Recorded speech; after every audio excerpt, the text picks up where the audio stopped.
Larry, I have to do this. I have to stop that beast from killing those innocent people. People's lives are on the line. What could possibly be so important?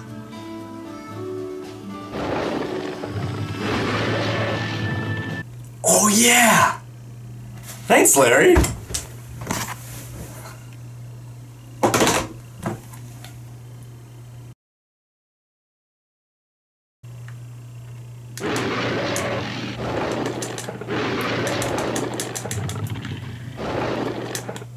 Who?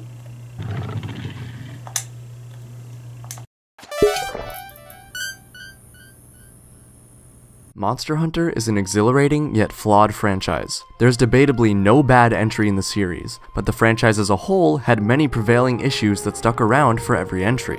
What we didn't realize, however, was that Capcom was paying attention. They knew they had a following, and they knew the greatness of what they created and how it could become even better, and they decided to kick it up a notch. Let's go back to E3 2017, specifically the Sony conference, when Capcom revealed their new game, Monster Hunter World. Now, for those of you who haven't played Monster Hunter before, go play it. In all seriousness, and in simplest terms, you hunt giant beasts throughout long quests, you skin them once they're killed, and you make armor and weapons from their parts in between the action. Monster Hunter games are so much fun, but there were always so many things bogging them down. You could ask any Monster Hunter fan what was wrong with the series, and they'd have a list of things, ending with, "But I love the game anyway." And Monster Hunter World was supposedly going to be the reinvention of the series on next-gen platforms. This was Capcom putting what we yearned for to work, making it widely accessible to newcomers and veterans alike, and attempting to make the best Monster Hunter ever. Did they succeed? Let's find out.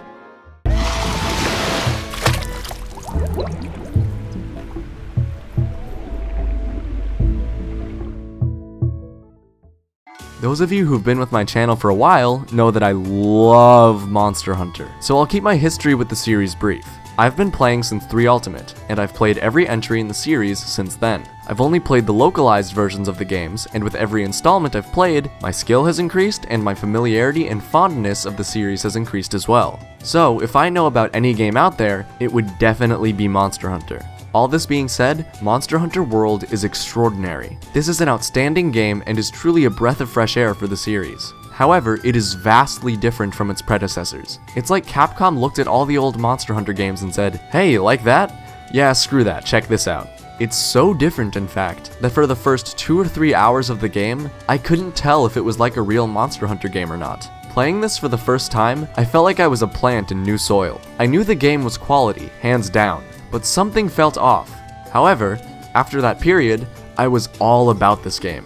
I just needed a little time to let it all sink in, and, eventually, I started catching more similarities than differences. Now I have dozens of hours in the game, and I don't think my addiction will ever end. Every component within this game that seems different is, more often than not, just a tweak or amendment that refines an older, already existing system. You've got the old item bar with the addition of the radial wheel, you've got the old upgrade system with a now visible upgrade tree, you've got your old item pouch with separate compartments for monster carbs and materials, and who could forget about the new multiplayer features? Now you can shoot up an SOS flare mid-quest if you're having a hard time, or if you just want some buddies to join you. Oh no, the Valhazak is kicking my ass! Time to call for help! Incompetence. It's the spice of life. One of the biggest changes that World implemented was the new extensive monster log. Back in older iterations of Monster Hunter, the monster log only included a few details on the monster's characteristics and maybe a couple notes on their movesets. Every other detail about monsters, such as what parts could be broken, what monster parts were weaker to certain weapon types, and the frequency of obtaining certain items from certain parts, could only be found on fan-created wikis and forums. And don't even try to ask me who figured all this stuff out or how they did it. It's almost like they'd literally have to be in the games to know any of this crap. Now, the Monster Field Guide in the Hunter's Notes contains all of that information. Everything you need to know is now available to you.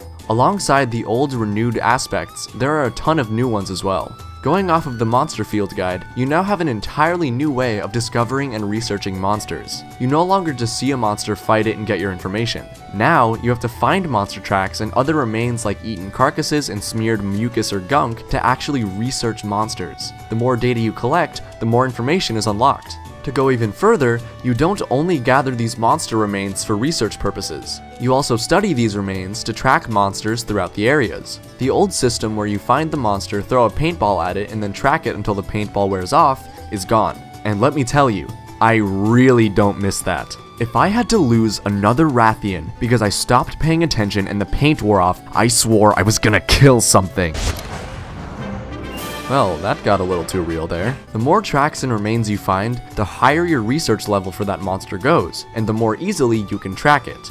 The green sparkly bits everywhere, aka the scout flies, are the things that help guide you to the monsters. They also highlight obtainable items in your vicinity. The really awesome part of this is that once you research a monster enough, all you have to do is find one remain of it, and then you will be able to locate the monster immediately. This makes grinding for monster parts much more efficient. Monster Hunter always made grinding fun, and all of this merely bolsters the enjoyment factor of the process. Besides a lot of these bigger changes, there are also a lot of smaller QOL changes included as well. For example, now you can actually move while drinking a potion and eating food. The old pause, pour, and pose is no more, and thank God for that too, cause making a complete stop, drinking every ounce of liquid from the potion, and flexing made absolutely no sense. Okay. I'm here. Just give me a sec, I gotta heal.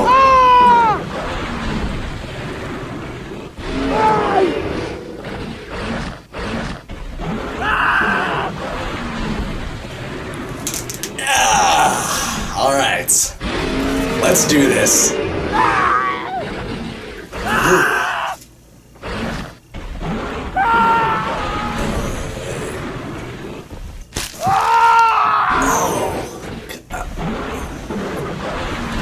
Okay, bye.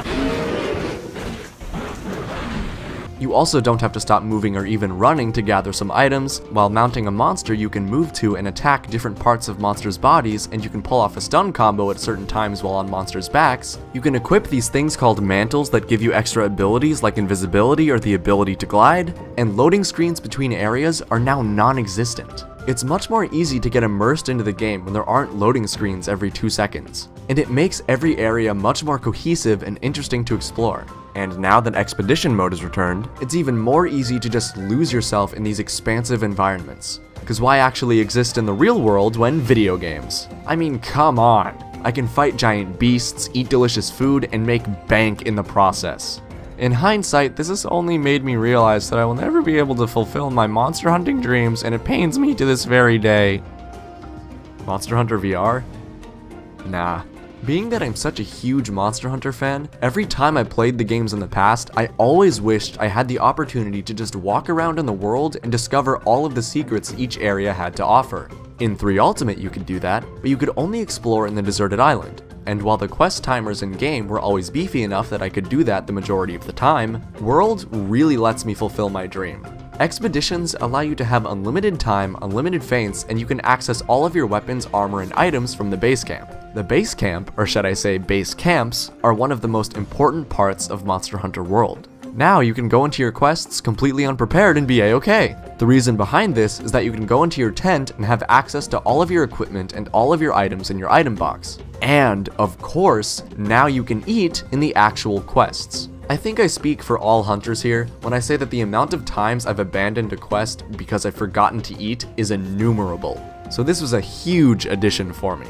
Another huge addition, not just for me, but for the series as a whole, is the slinger. You now have a little slingshot gun on your arm at all times, and you can fill it with whatever kind of ammo you want from around the area. Whether it be normal stones, to flash pods that can stun monsters and knock them out of the sky, to even exploding pods that drop from some beasts, you'll always find a use for your slinger. And you can swing around in some areas with some upside down beetles like Spider-Man. It's almost like Capcom threw some Marvel vs. Capcom content in here.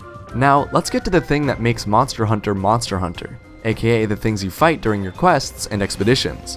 The monsters. However, before we get to the big stuff, let's start with the little stuff. The little stuff being the endemic life you can capture. You have this net ability attached to your slinger that you can use to capture small creatures around each area, and then you can display these creatures in your room, Your room starts off as a bunk for you and other hunters, but the further you go in the game, the bigger your rooms can get, and you can put tons of wildlife you've captured in here. I like the hares, they're super friendly. And who could forget the sleep toad? What a little goober. You can also catch stuff like jellyfish, vigor wasps, which can heal you in quest, I probably should have mentioned them by now, huh? And these giant beetle things. Now, math was never my strong suit in school, but how? Moving away from the little guys, let's talk about the normal little guys, as in the small monsters. We've pretty much got everything from the previous games, such as, but not limited to, Aptonoth, Kelby, Apsaros, Gajau, and some bug creatures kinda like Banabras, probably with equally complicated names that are difficult to pronounce, along with some new guys like the wing drakes that you can attach yourself to with a slinger so you can travel around levels more easily. Alright, now that that's over, let's get to the big boys. The variety of large monsters in this game is very small compared to that of previous Monster Hunter games. Most of the things you fight in World are wyverns, when the old games had stuff like giant insects, monkeys, amphibians, and even a shark guy. How do you go wrong with that? When comparing 4 to World, 4's roster is massive, and World's just pales in comparison. The game's roster is still great, and all of the new monsters are awesome, and Capcom is adding in more monsters through free DLC, but I just wish there was a little more meat in this department. Get it? Meat? Because you cook and eat meat and never mind. And don't think for a second I forgot about the really big boys. The Elder Dragons in this game consist of returning foes like the Kushala Daora and the Teostra, and some new guys like the Nergigante and the Valhazak, and of course the final boss, which I'll get to in a second. However, I really want to call out the Nergigante, because that thing is insane. And I totally didn't spend 10 in-game hours grinding it for one singular part, so I totally don't know everything about it. It's this enormous elder dragon covered in spikes that is constantly regenerating said spikes to gain better armor against your attacks. And when its spikes turn black, good luck denting it at all. During that phase, your weapon's sharpness will decrease more than that thing's health will. It can also launch its spikes at you and do a dive bomb attack that insta-kills you even if you are a sliver below max health. The amount of spiky monsters Capcom has managed to squeeze into the different generations of Monster Hunter will forever baffle me. If you don't want to hear any spoilers for the end of the game, spoiler warning here. 3, 2, 1, go. The final boss of the game, otherwise known as the Xeno'jiiva, is actually insane. It's literally an energy dragon that shoots energy beams at you, and it's even bigger than the Nergigante. In fact, it could probably eat the Nergigante without question. Fighting the Xeno'jiiva for the first time was legitimately exhilarating, and it's definitely a monster fight I won't forget. I also won't forget my first fight with it because I ended up beating the thing at 2 in the morning when I probably should have been sleeping. Questionable decisions aside, then there's the biggest monster in the game, Zora Magdaros. Compared to the Nergigante and pretty much every other monster in the game, this thing is massive. It's also filled with bioenergy and is a constant threat to the New World and the Fifth Fleet ever since they both crossed over from... I didn't talk about the story, huh?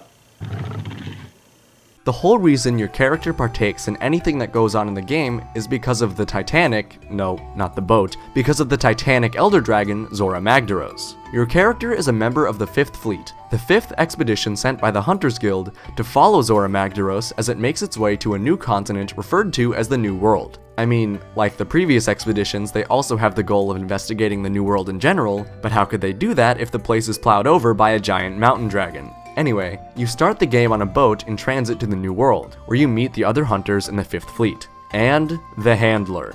Yes, the Handler's very important to the plot and is your quest giver, but we'll get to her later. Then Zora Magdaros surfaces from under the water and, well, I guess this part of the game is kinda like the Titanic. Good God, some of these people just aren't coming back from that. It's hard to survive a fall like that, especially for your cat, because there he goes. Then, you and the Handler run around on Zora's back, fly off, and make it to the mainland where you were first introduced to the basic gameplay mechanics. You also get to see the Anjanath and the Great Jagras duke it out. And by duke it out, I mean the Anjanath thrashes around with the Jagras in its mouth like a dog with a chew toy. After narrowly escaping the neighbor's Rottweiler and his stuffed banana, you make it to the game's hub world, Astera. This is where you do just about everything. Except hunt stuff, of course, because that would go downhill for everyone real fast. And this is where you interact with the Handler the most. The voice acting and character models, for the most part, look and sound pretty good. However, what the hell happened? She's so annoying, and her facial expressions look unrealistic 24/7. It's like she's an android attempting to pass as a human being. And the sad part is, I can see where they were trying to go here. They wanted to make a cute lady who could be waifu material. But we got a borderline abomination of voice acting and character modeling. All of the other characters are fine and some of them are really cool. But what is this? Seriously, what went wrong? Alright, now that the handler is trashed, back to Astera. Throughout its different levels, you can grow crops, browse and purchase different hunting supplies, upgrade your weaponry and armor, go into the mini multiplayer hub, and best of all, you can watch the cat chefs make food for you. All humor aside, this is the best food making cutscene in any Monster Hunter ever. If the Monster Hunter devs told me that they spent 25% of their budget making the whole game, and spent the other 75% getting this cutscene and all its variants to complete perfection, you'd have me fooled. I don't know how they made a cat chef look badass, but they actually did it. I've always talked about how cool Monster Hunter is, but I don't think I've ever talked about how Monster Hunter makes you feel when you play it. In simplest terms, it makes you feel cool while doing anything. You gorge yourself on delicious looking food, you track and kill monsters 7 times your size, you have crazy over-the-top weapons made from your last victim which, knowing Monster Hunter lore, was probably a dragon known for destroying civilizations, ripping ecosystems apart, yada yada yada. You organize your item box, I don't know why this feels cool, but it does, and literally every hit you land feels impactful. Each successfully connected hit has a bit of a pause when you land it, which makes you feel like your hits actually have weight to them. This especially applies to really damage-heavy weapons like hammers or greatswords. Every hit with those feels so visceral. And when you pair this with knocking a wyvern out of the sky or breaking off a monster's tail or breaking its face, the game feels scientifically designed to make you feel like a complete god. As for the monster hunting locales, there's not that many. There's only 5 in total, including a giant forest, a desert, a coral reef that's out of the water, stinky corpse land, and an area with crystals and lava that formed after Zora over here plowed through the continent. And when I say plow, I literally mean plow. He's a 1,000-ton bulldozer and he doesn't care who's in his way. Like a lot of other things in this game, compared to Monster Hunter 4 Ultimate, which has double the amount of areas to hunt in, World's locale count is pretty small. Although I will say that the fact that they're so open-ended makes them feel a lot bigger than they actually are, and sometimes I feel like it makes up for the lack of locales you can hunt in, even though, realistically, it doesn't. In fact, everything I just said represents how I feel about the game as a whole. The game is the definition of quality over quantity. Everything they did with the game feels fantastic, and nearly every change they made feels justified. But sometimes it feels like there could have been a little more, especially when you take into account that the previous Monster Hunter games more or less achieved quality and quantity at the same time, despite a lot of persistent issues. 4 Ultimate had around 70 large monsters and World has only 30 with DLC on the way. 4U has 10 locales and World has 5. It just seems like World could have had a bit more content in it. I mean, come on, the Lagiacrus was in the game at one point, it would have been so simple. I get it, too much more content in the game would have been huge, but they could have added a little bit more. I mean, it's not like the Lagiacrus could be in the game or anything. All in all, Monster Hunter World really is worthy of the title of the best Monster Hunter ever.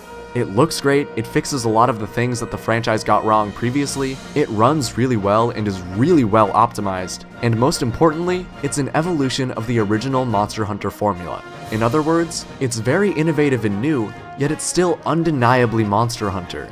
The game always makes you feel like a badass and is always ready to reward you for your efforts. Except when you need a Nergigante gem and you spend 10 in-game hours grinding for it to no avail, and personally, it really caters to my inner adventurer. I'm about ready to start my own hunting career that will never actually happen because Monster Hunter isn't real. No. Whether you've wanted to pick up this series before, or you're a fan and you haven't gotten around to it, no matter where on the fandom spectrum you are, give this game a shot. Monster Hunter is not for everyone, but if you like it, give it a chance, and you'll grow to love it. 9 out of 10. No Lagiacrus. Lagiacry? Lagiacruses? You had him in some demos a while ago, just give it up, Capcom, you know you want to. That would make me and a lot of other Monster Hunter fans very happy. Thanks for watching, and I'll see you guys next time. Enjoy the hunt!